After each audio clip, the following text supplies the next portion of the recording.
Guys, we're coming to you live very late tonight, but I had to get a couple things off my chest. We're going to talk about quite a few things, including the possibility of Jermell Charlo versus Errol Spence Jr., the possibility of Shakur Stevenson and Teofimo Lopez, and guys, the main event of the evening. Obviously, we're going to be talking about Canelo. Is he in trouble on 9/13? Well, there's only one way to find out, and that's why they fight the fights. Guys, all this and more on the latest edition of WaraWeek Boxing Chats.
Rashawn Holdings proudly presents WaraWeek Radio Chats with ring announcer Joseph Herron. Guys, welcome. Happy Thursday to all of you guys. It's soon to be Friday, and yes, we're going to hang on until the wee hours of the morning, guys. And because, I've been terribly busy, guys. And I just wanted to ask or let you guys know and tell all of you, all of our prayer warriors, thank you for your prayers for my son and my grandson after a grueling 2-week period and a very challenging time. My grandson, Boaz Logan Herron, is home with his dad and his mom. Woo! Thank you, Jesus. I'll tell you what, guys, all glory and honor is the Almighty Father's forever and ever. Thank you, Jesus. Thank you, Heavenly Father. Thank you, Holy Spirit. For we have nothing without you.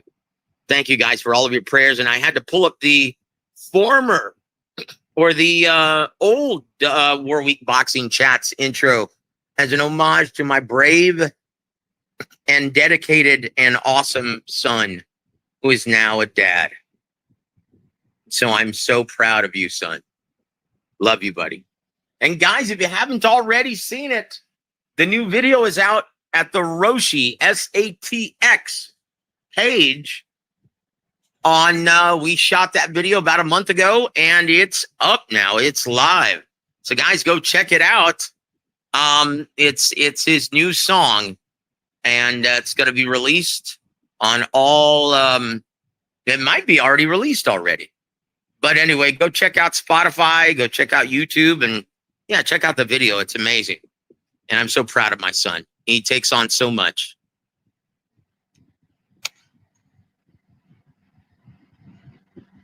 Hey, thank you, SSP. I appreciate you being here, my friend. God bless you, brother. And I tell you what, man. Look, and I tell you what, we have a lot to cover, man. Yes, Tycho. And guys, I'm having problems with my computer, so I'm having to do this show on my phone. So yeah, I'm learning how to use this, brother. And Toby Bartlett, good to see you, my friend. Thank you, man, for all your well wishes and all your prayers, my brother. God bless you, man. Hold on. Okay. Thank you, brother. I really appreciate it, my friend. And I tell you what, this is, we have a lot to discuss. Because, hold on, let me turn down the fan for a second. It's a little loud. Hold on. I don't like shouting. Contrary to popular belief, popular sentiment, no, I don't like shouting. Getting too old. My blood pressure's too high. Oh, and I tell you what, man. Yeah, I don't know if it was stress or anything, but I just got out of the hospital myself for food poisoning. Yes. When it rains, it pours, guys. But put in the comments, what would you guys like to tackle first? Would you guys like to talk about the idea of Jermell Charlo versus Errol Spence Jr. coming back to the big stage like anyone cares at this point? Is this fitting for those two at this stage of their careers? Would you like to talk about Shakur Stevens, or would you like to jump right into, is Canelo in trouble on 9/13? Let me know what you guys think. What do you guys want to talk about first? Because, yeah, or Oshaki versus Stephen Fulton being added to the October 25th fight card between Sebastian Fundora and once upon a time, Keith Thurman. Let me know what you guys would like to talk about first. Okay. Well, then there it is. We're going to do it. Guys, look. This may be perfect timing for these two. And to be honest, both guys, look, Jermell, after his dismal money grab against Canelo several years ago, right? I can't believe it's been several years now, but several years ago. And with his bragging about cracking his old lady and going to jail. Yeah, I don't think really anyone cares to see him. Now, what I want to ask you guys, has enough time elapsed to where you guys are interested in seeing him fight? Did you guys forget about all of that? Has enough time elapsed to where you're interested to see him fight a shot Errol Spence Jr.? Because, guys, he's shot. He's not coming back. And guys, at this time, I'd like to welcome my brother Anthony to the stage. How are you, sir? Good. I had my birthday yesterday. You had your what? Birthday yesterday. Hey, happy birthday, Anthony. How old are you today, if you don't mind me asking? I'm just saying I'm getting old. Oh, stop it. You're still I'm 35. Youngster. Yeah, dude, I wish, I would give away my house right now if I could be 35 again. I'm losing my hair, though. No, who cares? Who cares? You're not losing your mind, and you still have all your faculties. And hey, give thanks and praise, brother. Give thanks and praise. Yeah, what were you talking about, Joe? Before I came on. Oh, before you rudely interrupted me. No, I'm kidding. Hey, Anthony, I just wanted to say also thank you for your prayers for my son and my grandson. Thank you, brother. Is your He is at home now. My grandson is at home. Oh, well, okay. We're so talking about Charlo possibly fighting Errol Spence Jr. Both of them are shot as hell, and I don't think no, Charlo isn't. Charlo isn't. He's just inactive now. No, I'm talking about he's not mentally there. Like, is this the Charlo brother that got in the accident? It's Jermell. I don't know which one got in the accident. They're both a couple of head cases. Yes. Yeah, no, that's what I'm saying. To me, if he's not mentally there, this fight is not going to be entertaining. Errol is completely shot, and Jermell is not mentally there, and he's been inactive for 2 years almost. Correct? Am I off? No. That's right. He hasn't fought since the Charlo or since the Canelo debacle. Hey, give a big shout out to my brother Outlaw. How you doing, my friend? Good to see you. Hey, Outlaw. And no, I said, look. This is something that Don Warwick Chargan taught me, right? A good fighter versus a bad fighter always results in a terrible fight. A good fighter versus a good fighter will often, almost always result in a good fight. And a bad fighter versus another equally flawed fighter almost always results in a barn burner. Why do you say? In my opinion, look, Charlo is not that far removed from his prime. Remember the reason why he got this Canelo assignment, because he was the man at 154, and he just beat up a very, very good fighter before that. Was that the Mendoza? Gentleman from Argentina. Mendoza? Brian Mendoza? No, not Brian Mendoza. It was a former title holder from Argentina, deep amateur background. Gave him fits in San Antonio, and his name eludes me right now. Yeah, I know who you're talking. I know you're talking about. That doesn't matter. Look, hold on. Here it is. Let's show this right now. To answer your question, Joe, Canelo is in trouble on 913. Call 911. 911. Thank you for being here, Adam. God bless you, brother. Look, guys. Brian Castano. Thank you, Tycho. Oh, okay. Oh, I was close. I said Mendoza, but it was Castano. Thank you. Yeah, you know, all us beaners, man. All our names sound alike. No. I mean, seriously, though, this is, in my opinion, if both guys were shot, this might be a fun fight to watch. It might be a train wreck, a la Joe Joyce versus Filip Brgovic, right? That was pitiful. Both fighters are terrible at this time. Filip Brgovic doesn't. It doesn't seem as if his heart is in the game anymore. Ever since his devastating loss to Daniel Dubois, right? And he's looked like hot garbage in his last two fights. Most recently against David Adelaide, right? And that's a perfect example. It was a fun, entertaining fight to watch, even though both guys, they looked terrible. But it was really entertaining because both guys had no defense, and it's like you could throw something in the ring, a can of Coors or something, and it would hit him because neither guy has any defense at all. And Errol Spence Jr.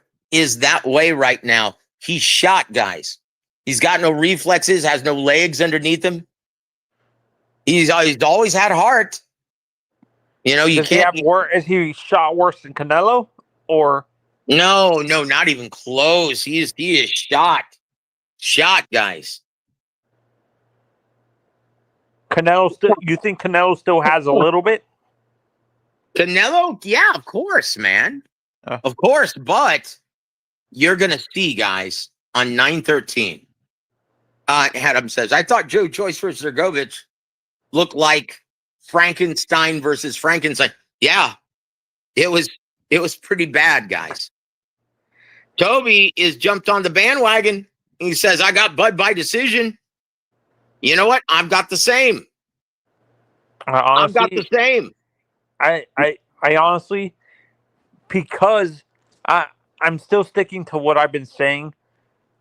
I understand you guys feel that Canelo is shot, but I feel that he still has the advantage as the guy who's naturally at 168. And I feel if this fight, they're going to give Canelo the card. So I have a sinking feeling, even if Bud outperforms him, I think they're still going to give Canelo the benefit of the doubt and give him the card. And so, like, give him the win. So I think it's Canelo by decision.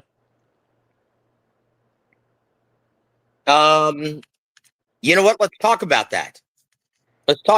Why do you think he's going to get, and Coach Ronnie shares your sentiment. But Coach Ronnie, to his defense, has a little PTSD when it comes to Canelo, right? He's been snake bitten because after that Erislandy Lara debacle, Yeah, I can understand why Coach Ronnie feels that way. No, I have the same. I'm in the same But lineup. let's talk about this. Let's analyze why, Anthony. Because in the past, he seemed to always get the benefit of the close competitive rounds, even as recent as the Bivol fight, right? Yeah. And why? Because he combines speed with power. And guys, when you're on TV, when you're watching it from a TV, you don't appreciate what that means. When you're on the ring apron, you feel the thump, almost like a bass drum. You feel the thud of every single big shot, even when it doesn't land cleanly, even when it's blocked partially.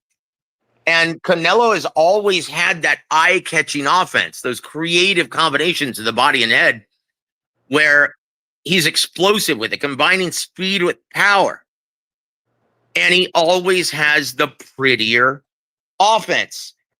Almost always, even when he was fighting Golovkin. That was the difference in the second fight. In my opinion, they gave the majority of the close competitive rounds to him. And that was the only reason why they gave him the most competitive rounds in the Bivol fight. Right? They gave him the first 4, all 3 judges at ringside. Guys, that's why. It's not like they're shady.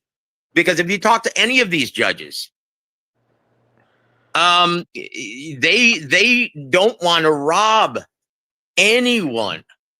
They don't want to short any hardworking fighter because they understand what these guys go through. They kill themselves to make it through the fight. The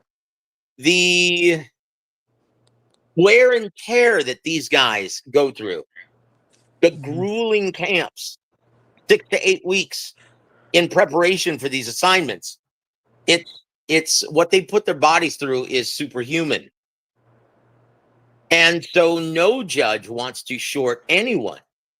But if they can't decide, and if it's too close to call, often they will give the close competitive rounds to Canelo because of his offensive style. It looks and sounds and feels more appealing. Very eye-catching and very appealing to the judges at ringside. And once again, when you're there, you can't fault them. You understand. Now, this is something I'd like to talk about, Toby. Toby Bartlett says, it's a turkey card, so I think the judges will be fair. Look, thank you for that, Toby. I don't think so. Listen. No, of course they're going to be fair. But here's the guy, and I'm going to put an article out next week looking at one of the judges at ringside. Who are the judges? Tim Cheatham, Steve Weisfeld. Those 2 guys are money. In fact, they're almost always in sync. They call everything as they try to be as objective as possible. And it's impossible because it's a subjective process, scoring a prize fight. But they look at all of the criteria that I tell you guys. And once again, scoring a fight, it's always based on clean, effective, and consequential punching. That is your primary scoring criterion. And it's almost like judges try to make it so way too difficult. And that's the reason why the 3rd judge, Max DeLuca, he's not consistent, guys. He is the wild card in all of this. That's the one I'm scared about. As you should be. And I'm writing an article on all of the questionable calls he's made in the past. In my opinion, they should have asked Sutherland to be the 3rd judge. Joe, I have a question. When it comes to Canelo specifically, you've said he's been shot. Do you think the reason why he looks shot Look, he's not shot until his chin is made of glass and his legs are rubber. You said his reflexes are... His reflexes are gone. He doesn't have the same reflexes. He can't pull the trigger like he used to. He can't avoid shots the way he used to. His footwork is even declining. Joe, that's what I was going to ask you. You think the reflexes look shot because of the opponent? Like, I know he chose the opponents he chose the last few fights, but do you think how he's perceived is because maybe he didn't go into those fights motivated? No, listen, Anthony. We're going to get into that. We're still in the judging part, right? Okay. What did we say that the reason why Canelo always seemed to get the close competitive rounds in the past? Because it was very eye-catching and it was entertaining. It was very aesthetic. His offense, very aesthetic to the eye, right? Visually pleasing. Yep, that's why he got the benefit of all. He can't do that anymore, guys. He is not explosive anymore. He can't pull the trigger anymore. He's not shot to shit. But yeah, he's not the same, guys. And we told you this. We told you this before the William Skull fight. And we were right on the money. And we're telling you this now. Guys, and look, the reason why I'm saying he's in trouble. Do you remember what we said the other night? Did you listen to the show with Rick Glazer? And what? Oh, no, I missed that. Okay, so what G Funky and I stated, and this is what I stated. I said, look, if Rick Glazer is saying that he was sent home, that Boots was very short, his stint in camp with Canelo. And I said, look, I've been in this business long enough. I know that the only reasons why you get sent home early as a sparring partner is if, one, you get injured and Boots isn't reporting any injury. And two, if he's on that ass, whooping that ass. Guys, and we found out today, apparently someone reported on X that he said he knows people and he can't say who, and because they signed a non-disclosure agreement, Boots and everybody who spars with him. But he's saying that Eddie Reynoso stopped the sparring after 3 rounds. That's all they did were 3 rounds. Guys, I'm telling you, I'm pretty good at this, guys, if you haven't already noticed. Because I've been in this game for a while. And I knew it. As soon as Rick said, oh, he wasn't even there for a week, I said, oh, that's not good for Canelo fans. He was getting on that ass and he was getting countered with things that he hadn't been before. And this is the time where he should be peaking. So rather than having Canelo continue with this sparring, he said, you know what? I'm not risking my fighter getting injured. No, not injured. What is it? Discouraged. The last thing you want when he should be peaking late in camp is for your fighter to get discouraged, start second guessing himself. That's why they pull the plug and he's getting his ass whooped. I don't like this. Sorry. Hey, I'm going to pay you anyway, but go home. Okay, I see what you're saying. But for me, Okay, no, hold on. I'm not finished. So let's go back to the scorecards. Once again, Canelo. Yeah, he knows he's not the same. He knows. Now, maybe he doesn't, but I can promise you Eddie Reynoso does, or he wouldn't have pulled the plug on that sparring. 3 rounds? Come on. You don't fly and pay for Jaron Boots Ennis to get into camp with you. Hold on. Welcome to the stage, brother. How you doing, my friend? What's up, Joseph? Hey, Dirk. What's up? How you been, man? I'm good. How are you? Doing very, very well. Thanks be to God, now that my grandson is home. Hey, what would you like to add to this discussion, my friend? Because we're talking about right now the scorecards, and I don't think Canelo, his explosiveness in the past, is there any longer. Yeah, he's definitely digressed. That's for sure. He can't Look pull at the it. trigger like he used to. He doesn't have that combined speed with power any longer. He doesn't have the reflexes he used to. He doesn't have the legs he used to have. And in my opinion, this is going to affect the close competitive rounds that he used to put in the bank in all of his fights. He can't do that anymore. So couple that with him getting his ass handed to him in camp. Is that confirmed, by the way? Is that confirmed?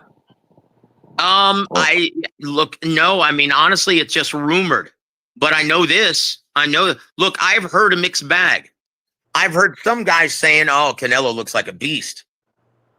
And then I've heard, oh, dude, he's damaged goods. He doesn't have the reflexes he used to. He fights in spurts once again, like he used to at 54. He can't sustain an entire 3-minute attack. He doesn't use lateral movement. He can't slide in and out of the pocket the way he used to. And when he has you on the ropes, he gets countered way too frequently now. He can't pull the trigger any longer. This is a real problem.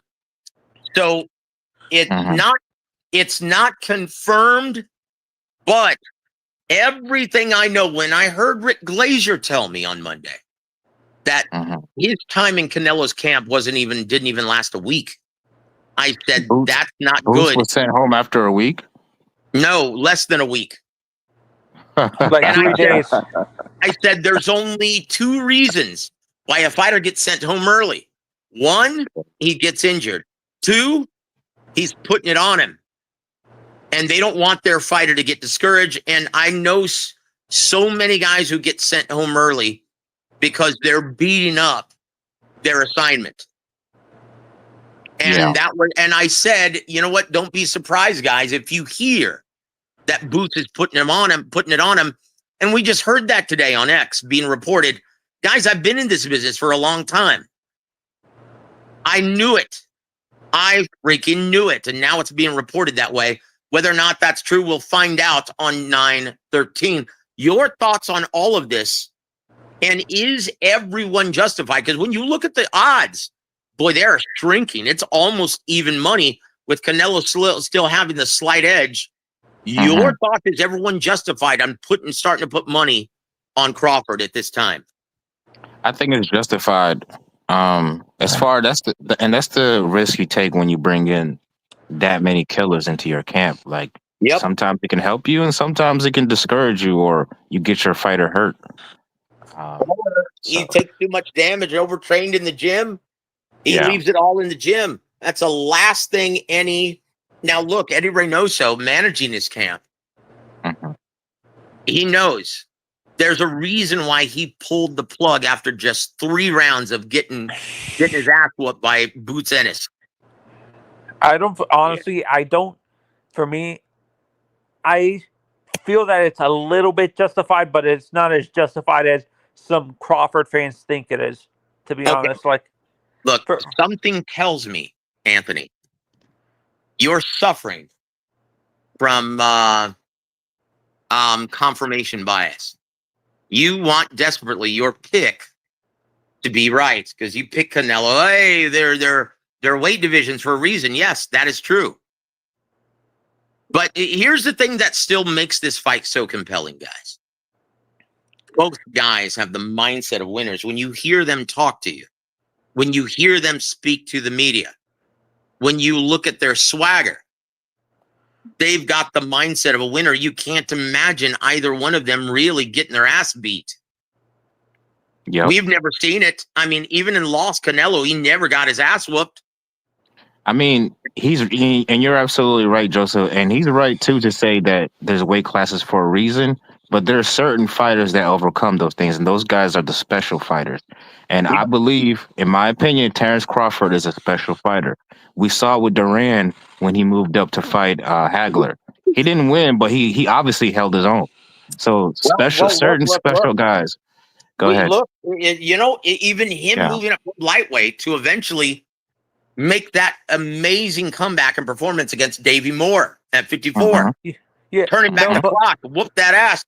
And then you look at him against Iran the Blade Barkley, guy who knocked out Tommy Hearns. He whooped that ass. Dirk, for me, Dirk, for Mm-hmm. me, I like the fact that Terrence is trying to prove you can do this, but people are forgetting the fact that the guy started at 135. He started at He was too big for 135. that weight class. Look how skinny he is in those fights. He Well, was look, definitely cutting a lot of weight. but Go ahead. brother, so did Roberto Duran. Yeah. Roberto Duran is acknowledged as maybe the greatest lightweight of all time. Yeah. So once again, to Dirk's point, yeah, special fighters transcend. Do you think That- I'm actually, Joe and Dirk? Do you think I'm just having way too much faith in Canelo as a fan of his, or I think you suffer from confirmation bias. If this was Canelo from the Caleb Plant days, I think that's the last time we saw like a full-fledged Canelo. Maybe I at think his you're peak. right. Or even the one that fought Joe's always Bivol. said this. Even the one that fought Bivol still had good head movement. Because Bivol was having a hard time catching him clean at times. I think that's the last time we saw a fully fledged Canelo. Yeah, and Dirk. Hold on. Let's go ahead and ixnay this, right? Let's go ahead and shoot this down. Aircraft carrier, good of you to join us, my friend. He says it's sparring, man. Yeah, it is.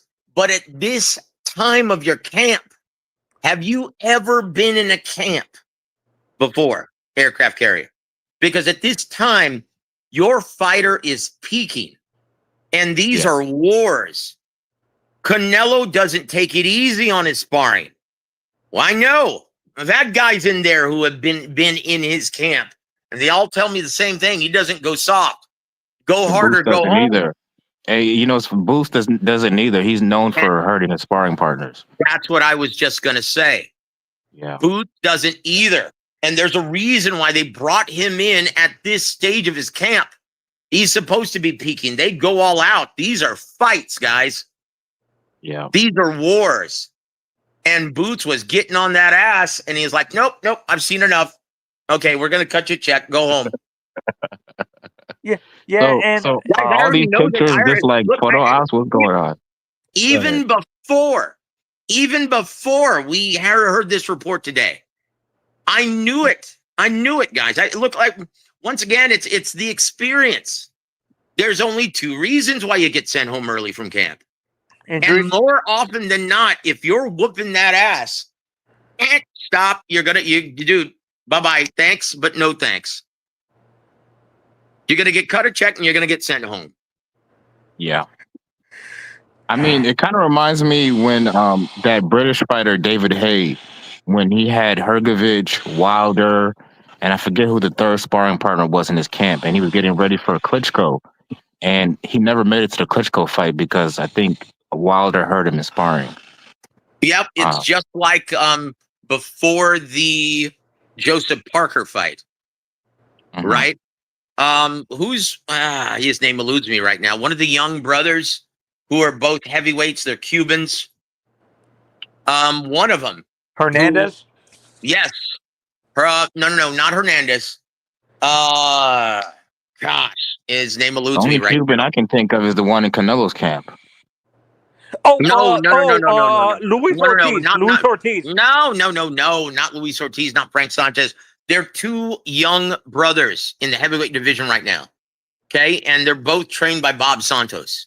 I can't remember their name. I'm sorry, guys. I don't have my computer. I can't look it up right now. Richard Torres?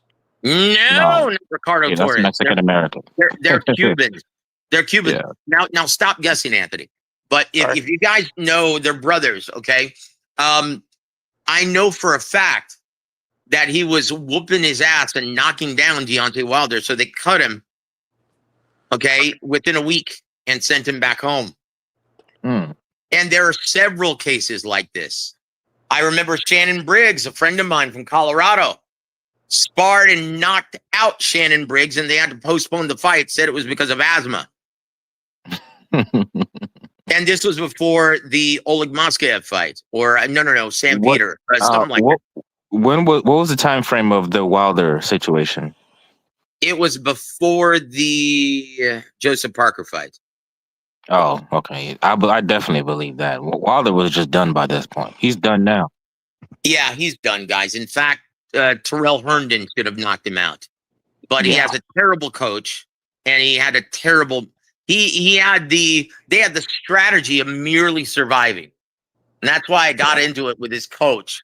I'm like, dude, you know what? You don't know what the hell you're doing. You're not. It's like, dude, it's like you're doing your fighter a grave injustice.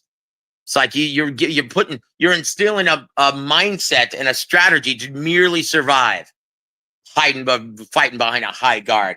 Big, terrible. But anyway, I could devote another 30 minutes on that. I was so disappointed. It was. And Joseph, if you go back and watch some of Canelo's last couple of fights, like Berlanga, you can see some red flags, and you can see why he wants nothing to do with David Benavidez right now. Well, yeah, we can forget about that, guys. Yeah, that's not going to happen ever. But look, aircraft carrier. It's sparring, yes.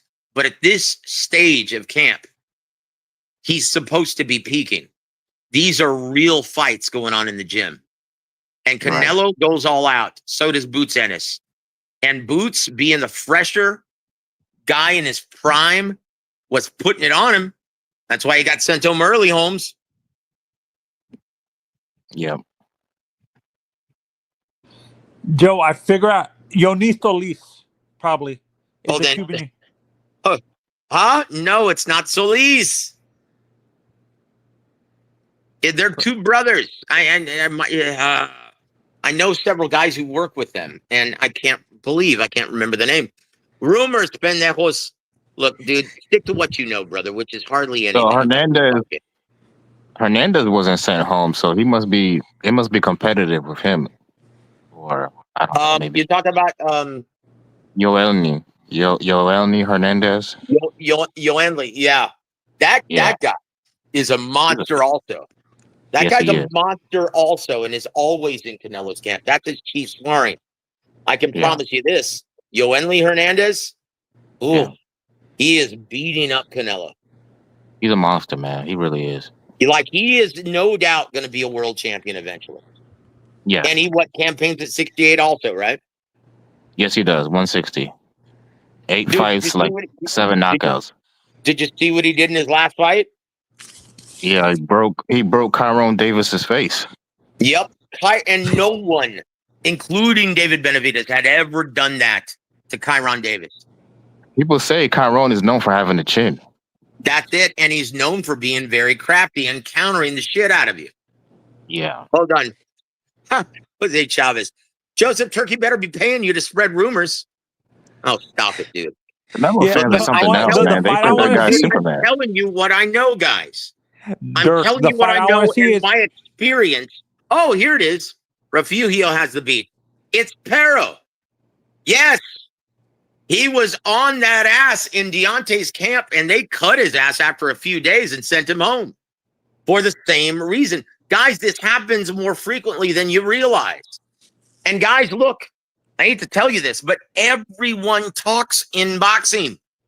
It's a small community. Yeah, yep, small community. They're going to talk. Yep. Oh, hold on. Canelo by stoppage. Welcome to the show. It's possible. Oh, no. It's not possible. If he couldn't stop someone who blocks punches with his face, like Jaime Munguia, do you really think he's going to put hard leather and stop Terrence Crawford? I really think he went easy on Jaime because he's Mexican. I truly believe that. You think he carried him? Yes. Okay, is that why he took it easy on Edgar Berlanga? Well, yeah, that one, is that why William's skull went the distance? That one, I mean, let's be fair to Canelo. That guy didn't come to fight. And I don't think Canelo wanted to bother to exert any energy trying to cut off the ring on this dude. Okay, well, you know what, man? Honestly, he had the same fight plan, it seems, that Caleb Plant had. Canelo, he cut off the ring, closed the distance effectively, and eventually got to him in the late rounds. He didn't do that. Yeah, he didn't even come close. And every time he got William's skull in the corner, guess what? He was getting countered. He couldn't let his hands go. He couldn't pull the trigger like he used to. Dirk and Joe, I was thinking with Canelo specifically, being that he has so much experience, do you think his mind can compensate for the lack of reflexes, or that makes no difference?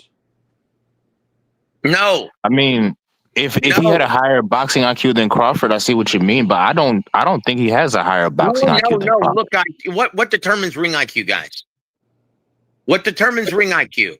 Your ability to use your Strength. attributes in the ring when you Yeah, can. right. Okay, he doesn't have them anymore. You can have the highest ring IQ, but if you the same reflexes, not as explosive, what are you going to do with that ring IQ? Okay. To What are you going to play do? to play to play devil's advocate for Canelo, Joseph, is there maybe a chance that these last couple of fights haven't really got his juices flowing? He hasn't gotten excited, but this one has. Clearly, he's up for this fight. Those other fights against Berlanga and Munguia and Skull, I mean, do you really think he's given 110% in those camps? I don't think so. But I'm sure he is for this one. So there might be a chance that, you know, he hasn't Well, been going I all the tell way. you what, I tell you what. You know. Then Boots wouldn't have been sent home after 3 rounds. Well, people like to shit on Boots, but the truth is he's a special talent. And he's in his prime. He is a special talent. So is Terrence Crawford. Yes. Yes, he is. And Joe always tells me this. Bud doesn't like Bud. Go ahead. Doesn't have like what is the term that you use, Joe? He doesn't have a problem sticking up the joint by like tying up his This is opponent. what I'm worried about, guys. I am really worried about this part of it. Boots is a winner. A lot like Bernard Hopkins, he has no problem stinking out the joint and picking and Bud? poking his way to a victory. I'm sorry, Bud Crawford. He has no problem picking and poking his way to a victory and stinking out the joint. Honestly, that's the only thing I'm worried about. Honestly, guys, and once again, I have to give this disclaimer. I don't care who wins this fight. The only bias I have being in this business is it going to be good for the health of the sport. That means it had better sizzle with the huge crowd that they're anticipating live on Netflix. I don't think Bud's going to do that because the way Bud talked about Charlo, Bud got too much pride to go in there and play it safe. I'm not saying he's going to take crazy risks, but he's going to let his hands go. He didn't against Madrimov. But the thing that worries me too, Dirk, is depending on who the third man in the ring is, that's gonna let him get away with. It's more the referee. No. Thomas Taylor. That's another asset to this fight game advantage Canelo. He doesn't allow clinching on the inside. Yeah. He doesn't allow excessive holding. I think Thomas Taylor is the perfect assignment. Yeah. To be fair to Crawford, he's a very reactive fighter, and Madrimov wasn't giving him much to react to as far as being a counterpuncher. He was just doing a lot of feinting. So it made them two basically stay in the middle of each other, just staring at each other. That's why it was a weird fight. Canelo's not going to do that. Canelo's going to be the aggressor. If it wasn't Thomas Taylor, what referee should have? If it wasn't Thomas Taylor, what referee, Joe, should we have worried about that would have allowed Terrence to get away with that, like that excessive clinching and stuff like that? Well, look. Harvey Dock, who's also considered one of the top refs, boy, he allowed an awful lot of clinching, man, in Ryan Garcia and Devin Haney. I don't want to see that. Now, once again, I talk about advantage Canelo, and here's why. Everyone talks about, oh, man, it's like Canelo. Here, listen. Round 1 says, welcome to the show, sir. Good to see you. He says Canelo can break the clinch. Yeah, that's what everyone said about Sean Porter.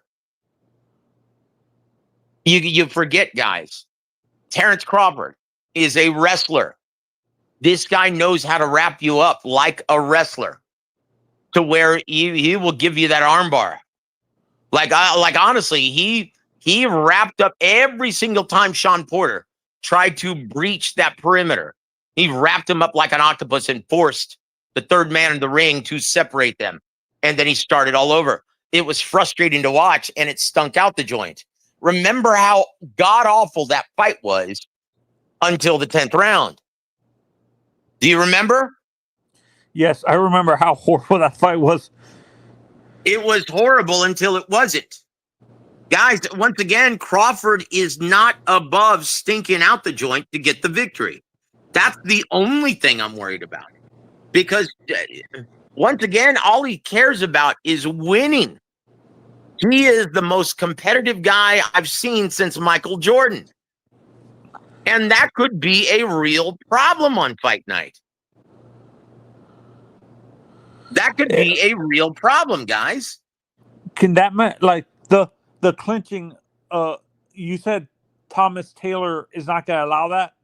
You said that he's going to allow Canelo to fight inside. You think Thomas Taylor doesn't allow excessive clinching. That's the advantage Canelo. Hold on. Whoever's talking, have you ever boxed before? Yeah, I've done everything in this business. Not professionally. But yes, I've been in the gym. And I've been in this business long enough to where I know what I'm talking about. For me, I hope the undercard. Go ahead. For me, if this fight ends up stinking, I hope the undercard is way better. It doesn't matter. It doesn't matter. If the undercard sizzles, one, no one's going to remember it anyway. Guys, and look, this all hinges. It's just like Pacquiao versus Mayweather. Do you remember who was on that undercard? Barely. Exactly. In a fight of this nature, guys, no one gives two shits about who's on the undercard. Or the co-main event. Yeah, it doesn't even matter. Everyone is socializing and having fun, eating, drinking, hanging out until the main event starts. That's the nature of all of these fights. It doesn't matter who's on the undercard. Doesn't matter. The main event has to deliver. It has to deliver in terms of action, or else this business, this sport is in trouble. In the minds of most mainstream and casual observers. I'm just worried it's going to be a snoozer with Terrence Crawford not willing to take risks. Like I said, he might be willing to pick and poke his way to a victory. That's what I'm worried about. That's another disappointing fight too. Someone brought up Plant versus Benavidez. What Doc did allowed Plant to constantly wrap up Benavidez. Hey, I think, and welcome to the show, brother. This is Planet 619. This is, correct me if I'm wrong, but I thought that was Kenny Bayless's last assignment in Benavidez Plant. Wasn't it? Yeah, no, it was. I think, yeah, Planet 619. I think that was Kenny Bayless, not Harvey. But yeah, I know what you're saying. Harvey Doc really disappointed me in Haney Garcia. Like, honestly, if I didn't know any better, I'd say that he was trying to help Devin Haney. Yeah, look, Jesus, you're right on the money, dude. Lester versus Mbili is a great. I can't see that one disappointing. Both guys know how to fight only one way: forward and throw hard in case you hit something. That's going to be a barn burner. And also, I like this one too, round one. Callum Smith versus Vargas Jr. Well, it looks like it's going to be a good fight. In my opinion, Callum Smith's going to wipe up the floor at Vargas Jr. Wait, is this Vargas Jr. Fernando? Fernando Jr., yes. He's going to get his ass whooped. He's not good. Callum Smith is going to whoop his ass. I've said this from the beginning. The best out of the three, and even Fernando Sr. says, is Emiliano. Emiliano is the best out of the three brothers.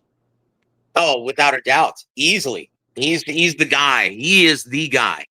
And Joe, the fight I've been... Go ahead. And for me, the fight I really want to see, if it ever happens, if the Cuban is still at middleweight, Jesus Jesus Ramos versus Hernandez.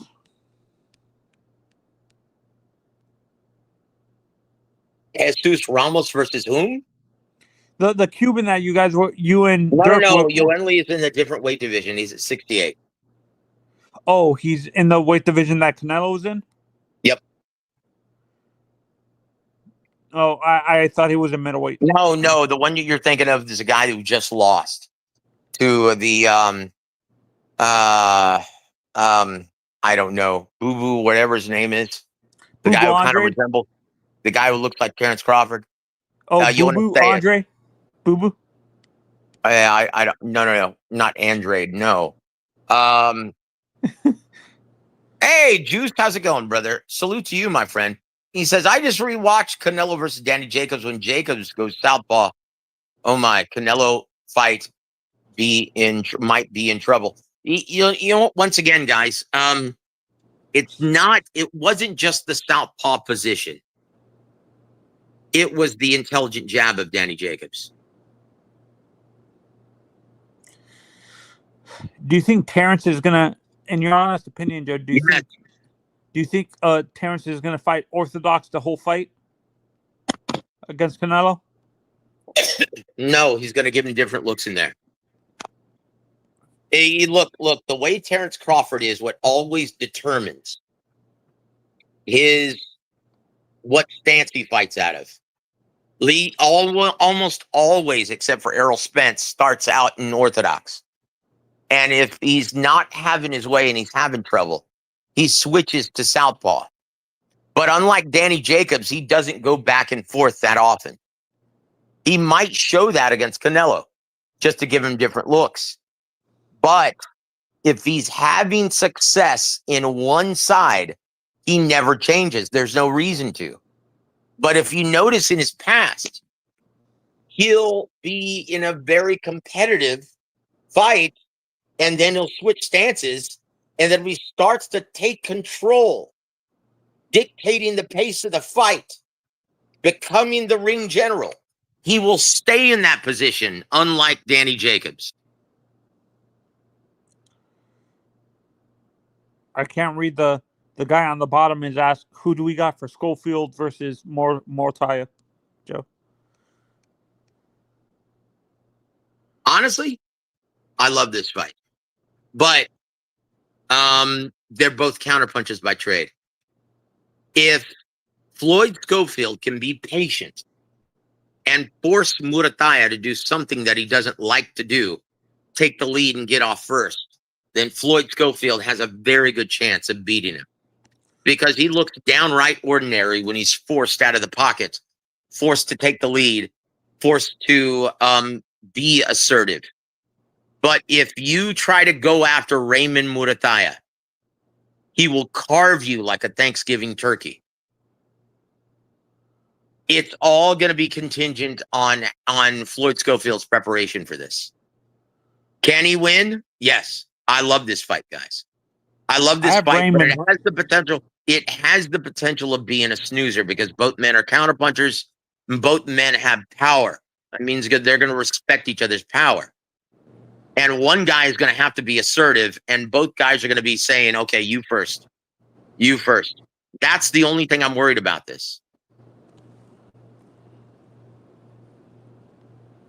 Look, and what's going to determine the winner is, can Floyd Schofield put forth an effort like Teofimo Lopez against Arnold Barboza? Can he move in and out of the range with the faster reflexes? Can he move like a sewing machine needle? Can he move in and out of the pocket without getting hit? Can he disrupt the timing and rhythm of Raymond Murataya successfully for 12 rounds? If he can do that, because he's athletically gifted, but he's not as experienced or as smart as Teofimo Lopez in the ring. He doesn't have that seasoning, right? Can he do it? He's got the athletic gifts, but mentally, can he do it for 12 rounds? I don't think so. In my opinion, Raymond Murataya has to be assertive. He's going to have no choice, or else it's going to be a snooze fest. He's got to be assertive. He's got to cut off the ring and close the distance, and he's got to fight behind an intelligent jab to disrupt the timing and rhythm of Floyd Schofield, or else he's going to be in trouble. Joe, and But you I said, think this fight is really intriguing. does Floyd have the ability? You know how you say with guys who are volume, is Raymond a volume counterpuncher? No, he's a sharpshooter. He's a sharpshooter, and he's got power. He's got explosive power. He will hurt you if he lands, and Floyd Schofield knows this. But so does Floyd Schofield, obviously. Ask Tevin Farmer. Guys, this is a great fight on paper. Now, whether or not it plays out that way, that remains to be seen. But thank you for bringing that up, Pomona. Is Raymond's, when you look at Raymond's power, is it kind of like is he like Jesus Ramos, where you can hear his punches are that thudding where you can actually hear it in the arena, Joe? You know how? No, no, he's not as explosive as Canelo. Now, and we're talking though 35. Is it as explosive I'm not as talking about Davis? Canelo. I'm talking about Jesus Ramos. I know. Listen, Anthony, he's not. When you're talking 35, is he explosive as Floyd Schofield? Yes. Is he explosive as Tank Davis? No. Does he have greater power than Lamont Roach Jr.? Yes. Does he have better power than Keyshawn Davis? I don't think so. Why do you say he doesn't have better power than Keyshawn? Because Keyshawn's a bad motherfucker. If he gets his head right, yeah. How about Zepeda? Zepeda? No, he's a volume guy. He overwhelms you with volume. He doesn't have one punch power. Is the Murataya? Hey, welcome to the show, Martin. Says, is the Murataya Schofield fight official? No. And Andy Cruz is mandatory. It doesn't matter. They'll be able to pay him step aside money because this is a fight that more people want to see. Let's be honest, outside of the diehard fight fans, does anyone care about Andy Cruz? No. Not really. No. That's the big knock on Cubans. They don't have a fan base. They can't sell tickets. None of them can. None. And that's a problem. That's a problem. Why is it hard for the Cuban fighters as a whole to build American fan bases, Joe? In your honest opinion, as a guy who works in promotions? I have, one, they don't know English. Most of them don't. How are they going to talk to anybody? How are they going to do interviews? How are they going to talk to the press? Most of them don't know English. That's a big problem.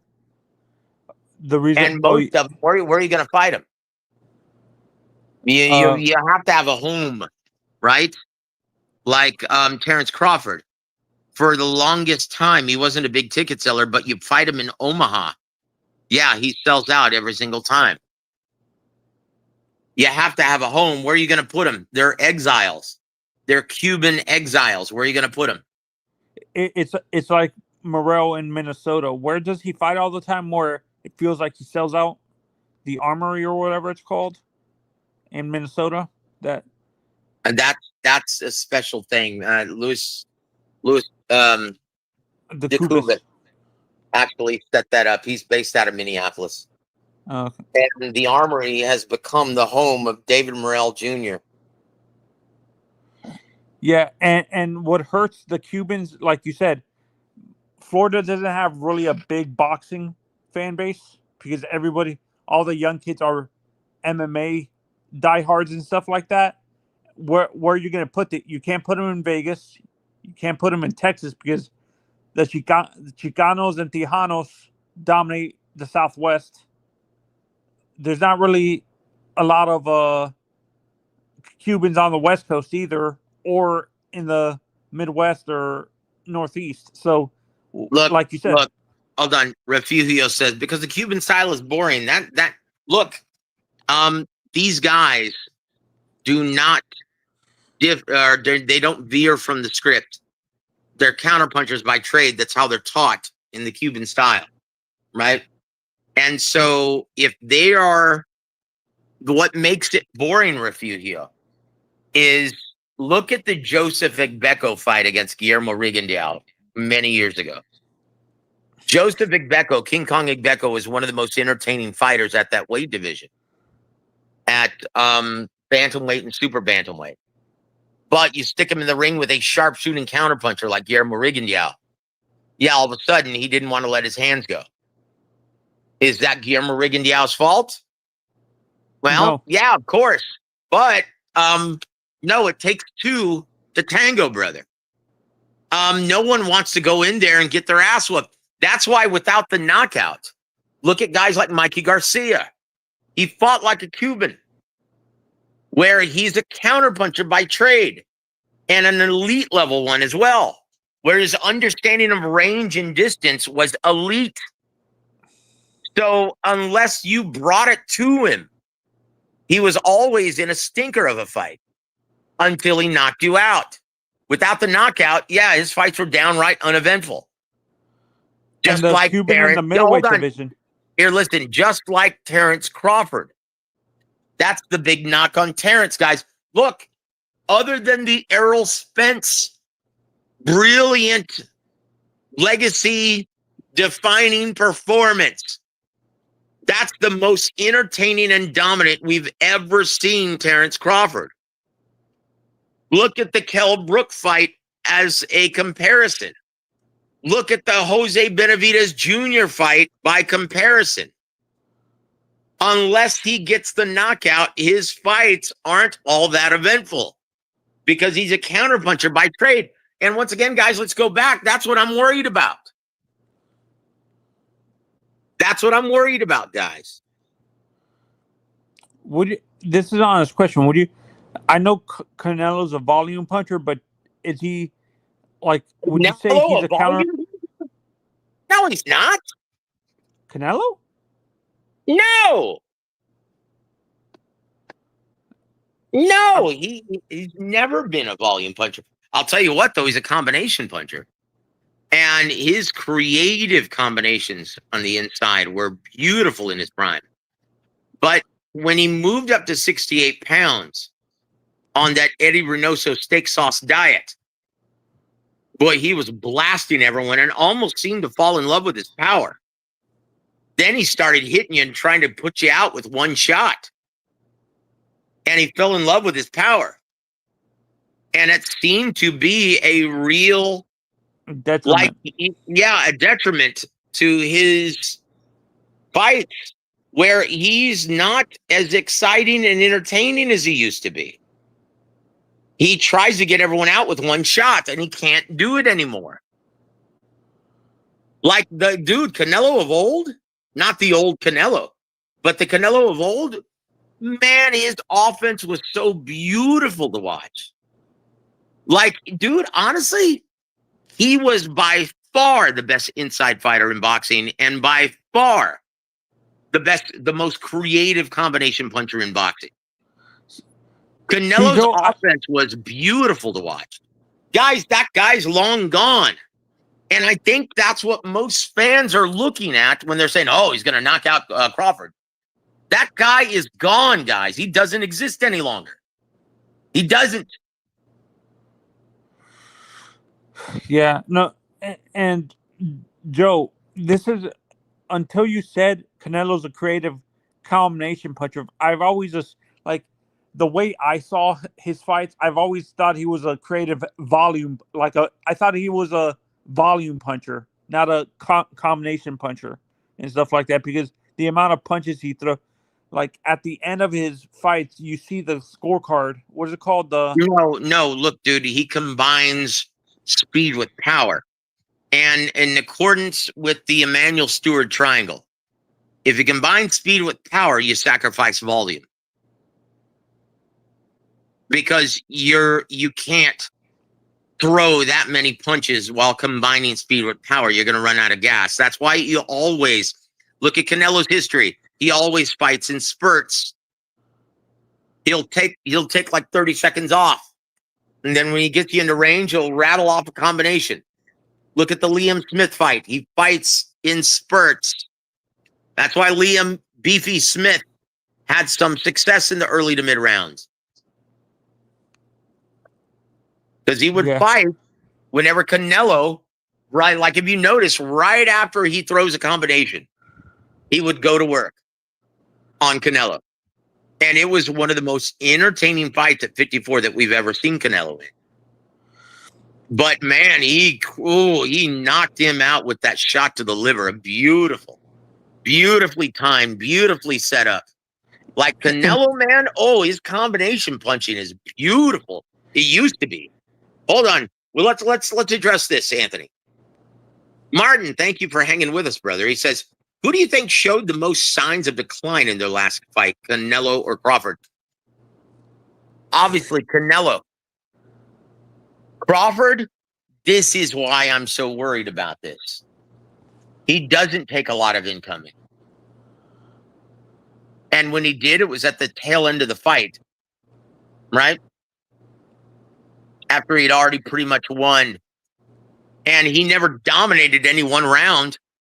It was so uneventful, man. It was terrible. Both fights were very uneventful. But because Crawford hasn't taken a lot of incoming, he hasn't taken the same punishment, and he hasn't abused his body between fights like Canelo. Canelo parties. He likes to party. Puro Mexicano, Holmes. He likes to party. So he'll balloon up between fights. Crawford doesn't have that problem. Guys, and that takes years off of your life. Off of your career, I should say.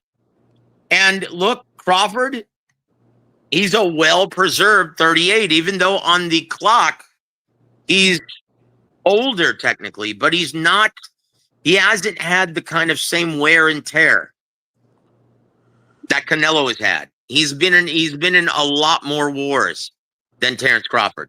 Crawford hasn't taken much punishment at all because he doesn't take risks. That's what I'm worried about. He's way too conservative. He is, and I don't think he can. But now, look, Canelo's not the same. He might be able to win a fight without taking risks, but I really hope he doesn't stink out the joint.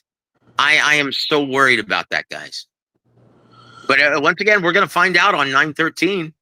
That's just in a couple weeks. Joe, let's say Canelo goes into that fight. Like, what do you think realistically he needs to do to pull off the upset? Hold on. Round one says this. What did you say, Anthony? I'm sorry. When it comes to Canelo, most people feel like the odds makers feel that the fight is close, but most fans, in general, outside of Canelo fans, most casual fans and hardcore boxing fans feel it's leaning towards Crawford. And it's only because we know what we see in the ring, and we've seen a much steeper decline lately from Canelo. Crawford, punishment has caught up to him. Well, yeah, a lot of things have caught up. Hold on. Round one says this: Canelo, not a volume puncher, he's a counter puncher and combination. That is correct. He's got the beat. No, thank you for explaining that to me, Joe. That he's a not a counter puncher, a combination puncher. In my head, I've always assumed they were the same thing. Remember this, Anthony. Remember this, and I'm going to teach you this. And once again, if you combine speed with power, like Canelo does, you sacrifice volume. Why do you think most heavyweights don't punch in volume like they used to? Because they're loading up flat-footed, trying to combine speed with power. There's only one in recent memory I can remember that had all three. That was Ibuchi in his prime and Mike Tyson. That's it. And Mike Tyson, pretty much, man, is like a 3-4 round fighter after a while. When he was young, he could go 10, 12 rounds. thrown in combination with that ferocious speed and power. Like you have to be a special fighter. Canelo's a special fighter. He was, but he sacrificed volume and fought in spurts. That's what I was gonna. That Prime Lennox didn't do that. What you're talking about? Take care, Pomona. Thank you for being here, brother. No, Lennox, he was a product of Emmanuel Stewart. He fought behind the jab, and he was very, very careful in setting up that right hand. Now, before he got with Emmanuel Stewart, yes, he was a lot more liberal with the right hand, but he was never a volume heavyweight. Martin, Were any of the Klitschko brothers like that? No, none of them. Now look, before Vladimir got knocked out, he threw with a lot greater volume and reluctance, with less reluctance, but he was never considered a volume heavyweight. And when he did get into late rounds, that's why he ran out of gas against Ross Purity. That's why he ran out of gas against Layman Brewster. But look, Martin says this, I get the feeling Canelo needs a new voice in his corner. He tried the same game plan he used against Callum Smith on Bivol and failed miserably. Yeah. Once again, it's I don't know if there's anything that you can tell Canelo at this stage of his career, though, Martin. You can't teach an old dog new tricks, Martin. Yeah, I mean, especially someone who's enjoyed the kind of success that Canelo's had. I don't think a new trainer would make any difference whatsoever. Can you imagine a trainer telling Canelo how to fight? No, no, I can't. No, and it's not going to happen. Eric, welcome to the show, Eric. Good to see you, my friend. Beautiful body work. Yep. Canelo, oh man, he sets those up beautifully. It's so difficult when in his prime, it was so difficult to try to anticipate where he was going to hit you because he was so creative in his combination punching. And he would rip you to the body when you were looking for a left hook upstairs. It was so beautiful. His offense was beautiful to watch. Yeah, and with Canelo, to me, when it comes to that combination, in the last, for me as a boxing fan, in the last 10 or 20, 15 years, Canelo, to me, had the most devastating liver shot. Do you agree, Joe, or do you have someone better? I don't know. Honestly, man, it's the only guy in recent memory that threw creative combinations like that and was so hard to figure out. But he left himself open, didn't have the reflexes of Canelo Alvarez, was Juan Manuel Marquez. I was going to say Golden Boy had those creative combinations. Yeah, well, you always knew the left hook was coming. Oscar, boy, he had the speed that killed with that left hook. Man, it was beautiful to watch, dude. What do you, in your honest opinion, where do you rate Eric Morales as a combination puncher, Joe? Oh, man. Well, dude, Eric Morales is so crafty and so underrated. He had it all in his prime, man. But he was a freaking bully. He was a bully at the lower weight divisions. And that's how he made his bones in this business, by fighting smaller guys, beating their ass. But I tell you what, dude, go watch all three of those fights with Antonio Barrera. Amazing. Martin also says, I've never seen someone land the right hand at will versus Crawford the way Madrimov did. Only time I've ever seen anyone land more power punches than Crawford. Most of those shots landed were late in the fight. And once again, man, Madrimov had a really tricky style. You can't even compare the two if you're looking at Canelo versus Crawford. Because let's just be honest, guys. Canelo will never utilize that kind of footwork.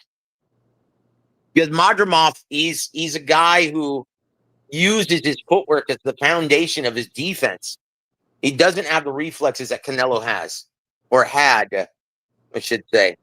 And when you look at Madrimov, he was showing Crawford angles that no one had ever shown him in the ring because his footwork, right? So don't even compare the two. That's why very seldom will you ever hear me bring up Madrimov performance in talking about this fight coming up, because it's like apples and oranges. You can't. But thanks for bringing that up, Mark. Combat sports. I honestly, I won't disagree with you. I think Morales might be the best overall Mexican fighter. Who? Eric Morales. You know, you can make a case for that. He's also a 4-division world champion. The guy you Baby Bull, Joe. Hold the on, guy. hold on. Oh, Juan Diaz, man. Oh, that guy was volume. He put on his hard hat and he went to work. Oof. And look, Smelly, welcome to the show. Says Canelo will retire Bud. Look, Canelo or Bud retires after this, regardless. He's 38. It's zip for him. The only chance he has of fighting after this that's going to yield those same dollars is going to be a rematch against Canelo if it's warranted. So look, it's not going to be Canelo that retires Bud. Bud's going to retire after this, though, regardless. So Joe, Baby Bull is what we would call a volume puncher. He is not a combination puncher. Baby Bull? One. Yeah. Oh, he was a combination puncher, but he was volume. He didn't load up on any one shot. So once again, what happens, and let's go back to the Emmanuel Stewart triangle, what happens when you combine volume with speed? You sacrifice power. So Baby Bull was an accumulation guy, I should say. A lot like William Zepeda. He overwhelmed you with volume and aggression. Bam Rodriguez is a volume guy, or would you say he's a... Bam is a different animal, guys. Like, I don't even like it. It's like you can't compare him. He's got the footwork of Vasil Lomachenko. And he's got the creative combination punching like Juan Manuel Marquez. And he has underrated power. Oh, no, it's not underrated. Oh, he's got some crack in his shot. He is a future pound for pound number one. Like, it's only a matter of time before he's recognized as the best fighter in boxing, guys. I honestly, once Canelo retires, I think Bam is going to be the face of boxing. Look, if he's promoted properly, but right now he's not. Jose, welcome to the show, sir. He says, since Morales would lunge in with a lot of his shots, he took a lot of risks, so I doubt he would be the best ever Mexican. Honestly, I think that's what made him one of the greatest ever. Look at Chavez Sr., one of the greatest Mexicans ever. And why? Why did the fans love him? Because he took risks. He took risks, guys. That's what fans want to see. That's what all the fans want to see on September 13th. And they had better deliver. They had better deliver. I'm cracking up because read Eric's question. Read Eric's comment on the bottom of that. Hold on. Smelly, brother, it's not satanic. Stop it. It's the Republic of Texas. It's the Gomez law firm. And they have a G with a star, which is the Texas Lone Star. Got it? Brother, satanic. Stop it. It's not upside down. It's not a pentagram. Stop it. This show is not only brought to you by the Gomez Law Firm.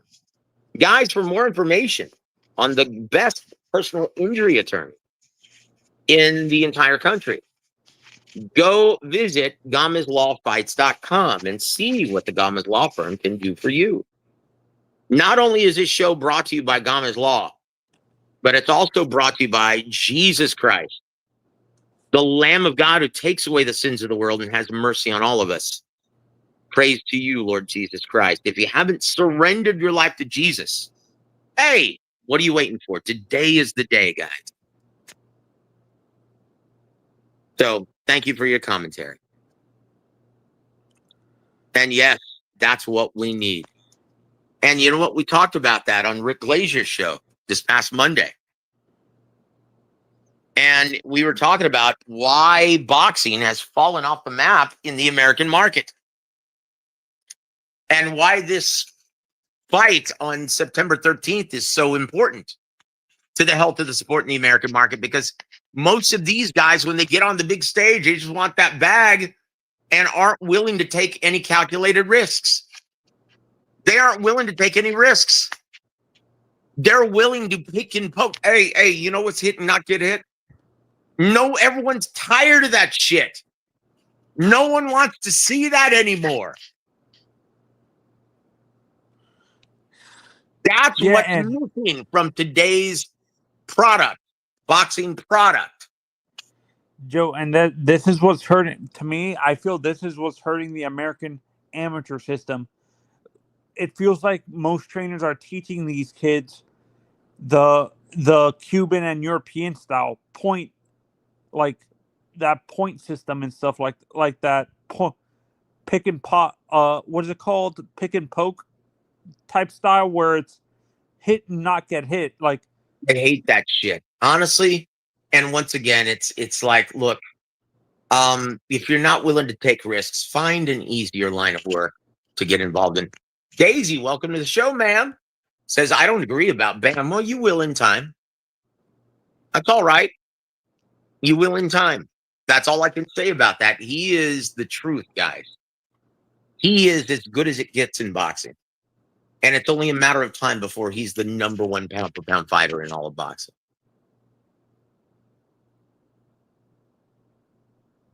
And Smelly. No, that's why Rick goes on so many different podcasts. He doesn't have his own channel. But if you want to, you can listen to what he had to say about this on the Monday night show. Just go check it out on my channel. As soon as we're finished, click the live tab, and you can listen to Monday night show. It's about an hour and a half long.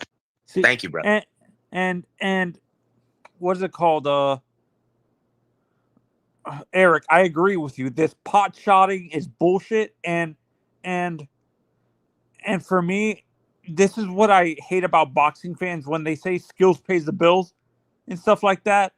Like, you're thinking in the old way. That's how you got. Like, you need more entertaining fights. I understand why you say skills pays the bills, but there's a limit. No. You know what? I'm tired of that Mayweather shit. Like, honestly, Anthony, skills. You mean to tell me that Roberto Duran wasn't skilled? You mean to tell me that Eric Morales wasn't skilled? You mean to tell me that Canelo at his prime wasn't skilled? You mean to tell me that Gennady Golovkin wasn't skilled? It's horseshit. It's horseshit. I agree with you. It's horseshit. And what they're doing is hiding behind a chicken shit who doesn't want to take risks in the ring. Guys, this is entertainment. And if it's not entertaining for the fans, then what's the point?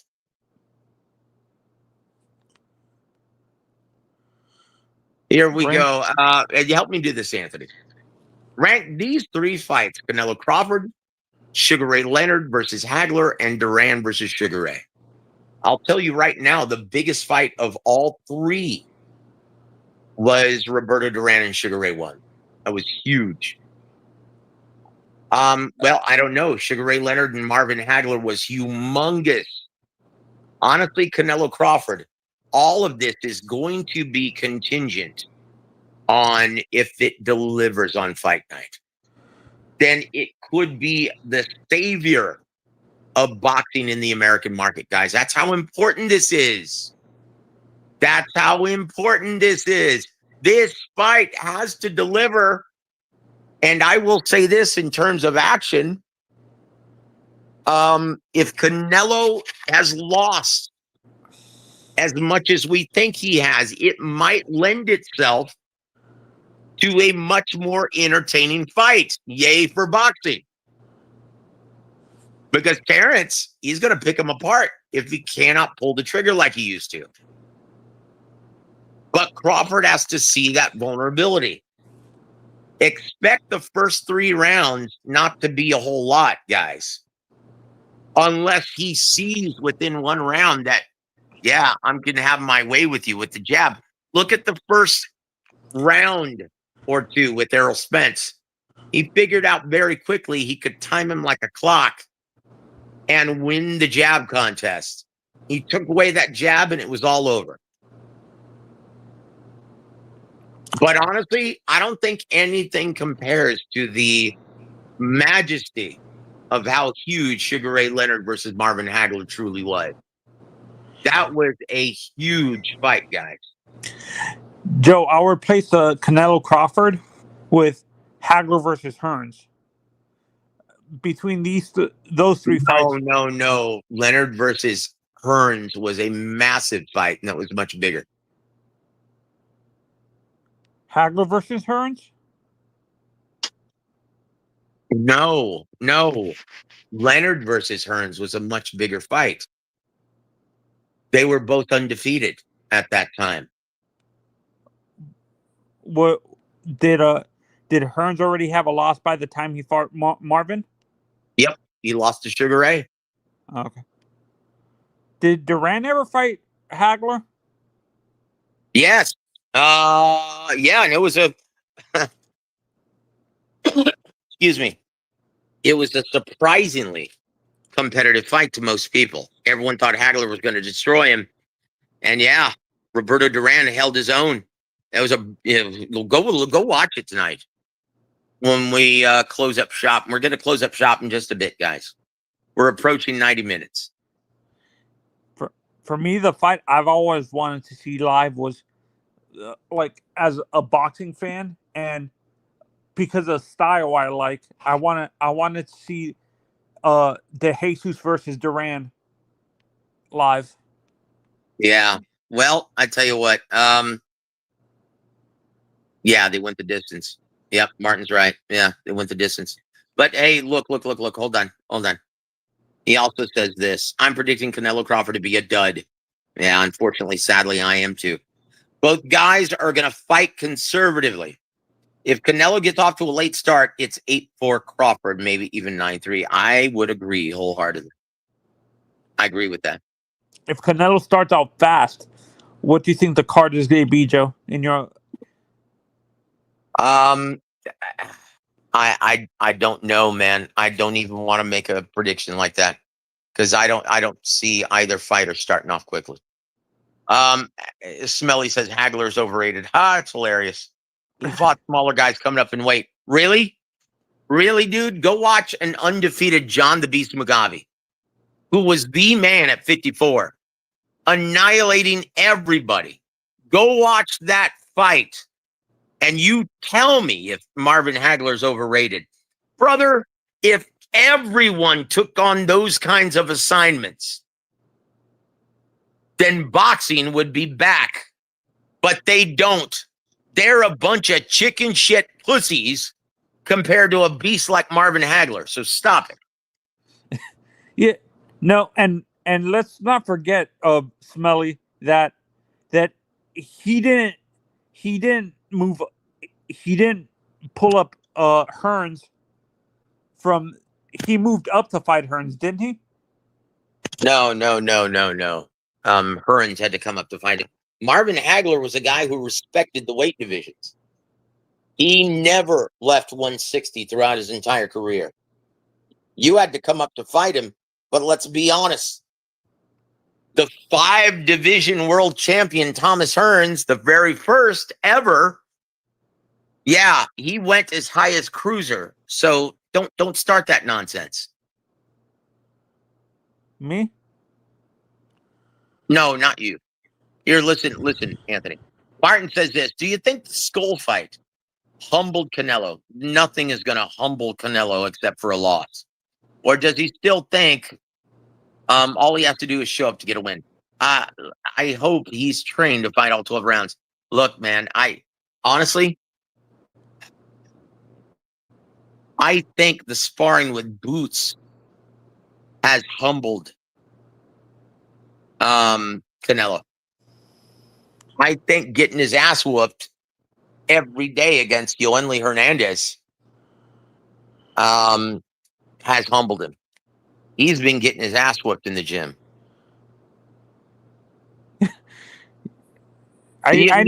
All done. You know what, Smelly? You've got to start respecting divisions in boxing. Look, Golovkin stayed at 160 pretty much his entire career until he got too old. That's not an indictment. That's not it. Look, guys back in the day used to respect divisions, right? Look how long it took Sugar Ray Robinson to move up to middleweight. How long was he a welterweight? Smelly? You're talking about a different era, Holmes. These guys didn't have the testicular fortitude. You know what, dude? Stuff it. Because these guys had the testicular fortitude to have same-day weigh-ins and 15-round fights. So I don't want to hear that crap. That sounds like a guy who just became a fan who hasn't been watching the game when it was a lot healthier. That's what I'll say. Don't you dare question the manhood of Marvin Hagler. Look, if this sport today, if these children conducted their business like a man like Marvin Hagler, boxing would be much healthier in the American market. Don't even start with that crap, brother. You don't know what you're talking about. And I'm sorry to pull rank on you. That's it. But hey, man, I'm getting ready to call it. It's already 91 minutes in. Thanks for having me on, Joe. God bless you, Anthony. And guys, once again, what do you think about the rumors of Boots Ennis? What do you think about the rumors of Boots Ennis? Once again, I believe it. My experience tells me so. And I told you guys that on Monday, that was probably the case. So why, when Rick said no, it was short stint in camp, I'm like, oh, that's not good. Guys, the last thing you want your fighter to become is discouraged while getting his ass whooped in the gym when preparing for a big fight. Eddie Reynoso pulled the plug after 3 rounds.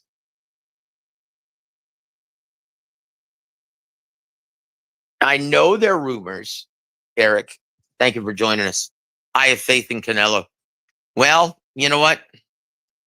I don't care. Let's just hope it results in a great fight.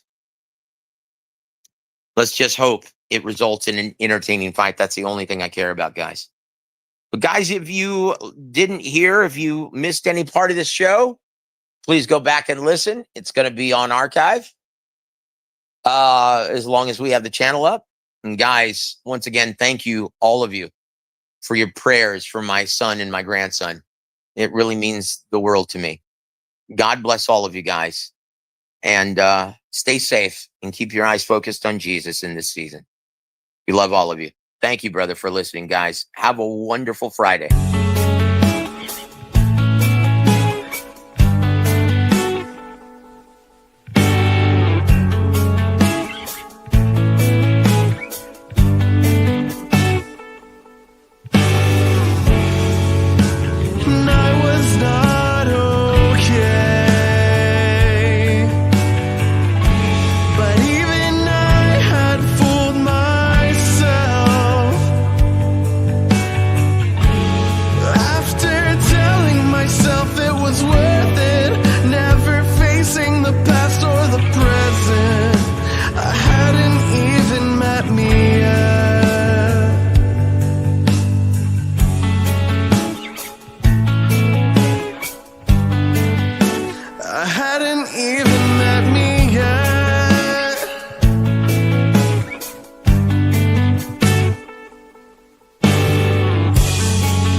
WA.W Holdings proudly presents WaraWeek Radio Chats with ring announcer Joseph Herring.